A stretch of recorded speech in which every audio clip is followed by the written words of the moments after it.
रामपुर नामक गांव में चौहान बोलकर एक बूढ़ा रहता है। वो एक बेकरी की दुकान चलाता था। चौहान को पत्नी और उसका लड़का भी रहता है। लड़का डिग्री की पढ़ाई कर लिया था, पर कहीं भी नौकरी नहीं मिलने से दुखी होते रहता था। उसका नाम मोहन था। मोहन के पास कोई काम नहीं रहने से वो बेकरी में आकर बेकरी का काम सीखते रहता था। वैसे वो समोसा, टफ केक बनाना उसके पास से सीखता है।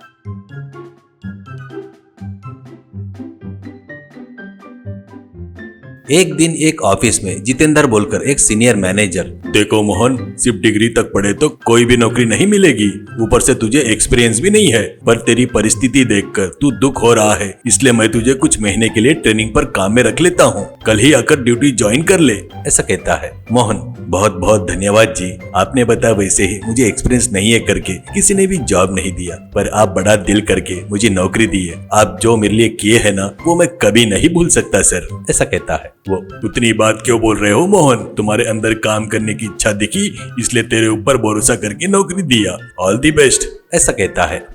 मोहन घर वालों को ये बात बताता है तो वो लोग भी बहुत खुश होते हैं। पिताजी, वो कौन है क्या बेटा? बड़ा अच्छा आदमी लग रहा है, भगवान हमेशा उसको अच्छा रखना चाहिए, ऐसा कहता है। अगले दिन मोहन ऑफिस जाता है तो ऑफिस का गेट बंद रहता है। मोहन सिक्योरिटी वाले से, क्या हुआ, आज कोई सरकारी छुट्टी तो नहीं है, फिर ऑफिस क्यों बंद है? ऐसा कहता है। सिक्योरिटी गार्ड, आपको पता नहीं है क्या सर, कल रात में सीनियर मैनेजर को हार्ट अटैक आकर उनका निधन हो गया, इसलिए ऑफिस को छुट्टी दी है, ऐसा कहता है। वो सुनकर मोहन बहुत दुखी होता है।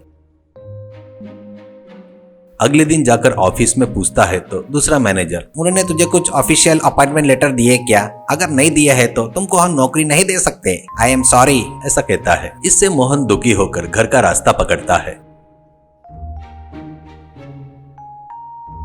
रास्ते में पिताजी की बेकरी दिखाई देती है। वहां पर पिताजी बड़ी मेहनत से काम कर रहे थे। थोड़ी देर तक उनको देख रहा था तो वो पैर दर्द से परेशान होते हुए एक कुर्सी में बैठ जाते हैं। वो देखकर मोहन को बहुत दुख होता है। बेचारे, इस उम्र में मेरे पिताजी इतनी तकलीफ से रहे हैं और बगैर नौकरी के मैं घूम रहा हूँ। असल में मैं किसी के हाथ के नीचे क्यों काम करूँ? ये बेकरी है ना, मैं ही चलाया तो मुझे किसी के पास काम करने की जरूरत नहीं रहेगी। ऊपर से मेरे पिताजी को आराम करने दिए, जैसा भी होगा करके सोचता है।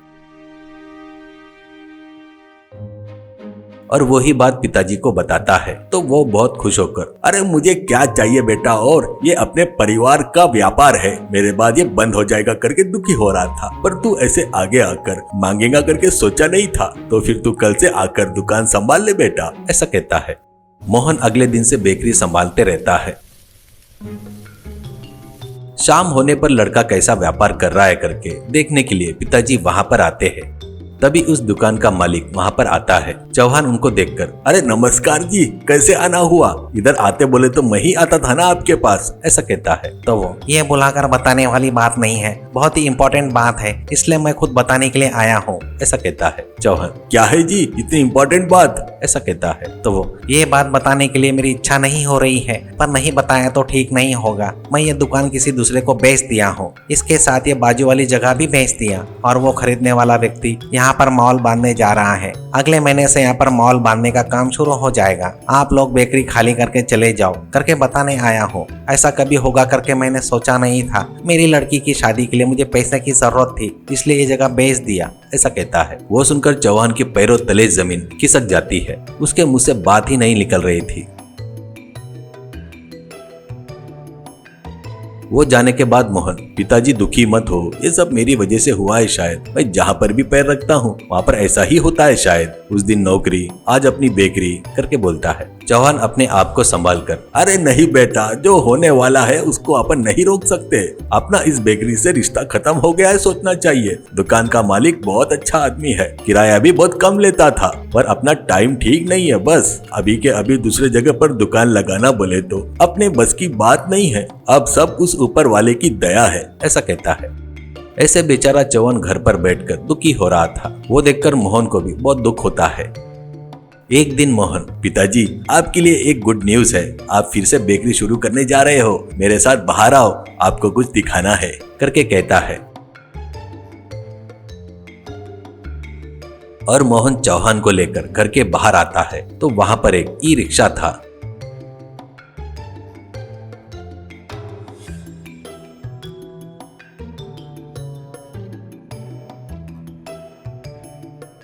तो चौहान, क्या है बेटा ये? बेकरी शुरू करने जा रहा है कहकर इसे दिखा रहा है, असल में ये क्या है? ऐसा कहता है। मोहन, पिताजी अपनी बेकरी गई ना, तब से बैंक के लोन के काम पे था। मेरी किस्मत से मेरे दोस्त के पिताजी अपने गांव के बैंक के ब्रांच मैनेजर के लिए आए हैं। उन्होंने मेरा लोन सैंक्शन कर दिया है। ऐसा कहता है। चौहान, बहुत खुशी की बात है बेटा, इतना की दुकान किस सेंटर में लगाना चाहता है? ऐसा कहता है। मोहन, आप जिस सेंटर में चाहो उस सेंटर में लगा सकते हैं, समझ में आया ना?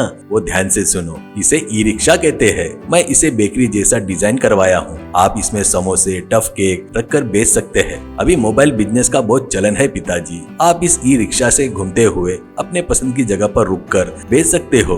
वो सुनकर चौहान बहुत खुश होता है। ऐसे अगले दिन से मोहन उस ई रिक्शा में जा रहा था तो सभी लोग बड़े विचित्र नजर से देख रहे थे।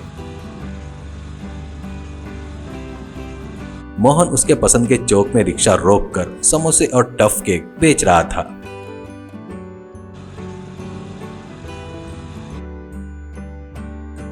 ऐसे वो रोज घूमते हुए बेचकर बहुत पैसे कमाता है।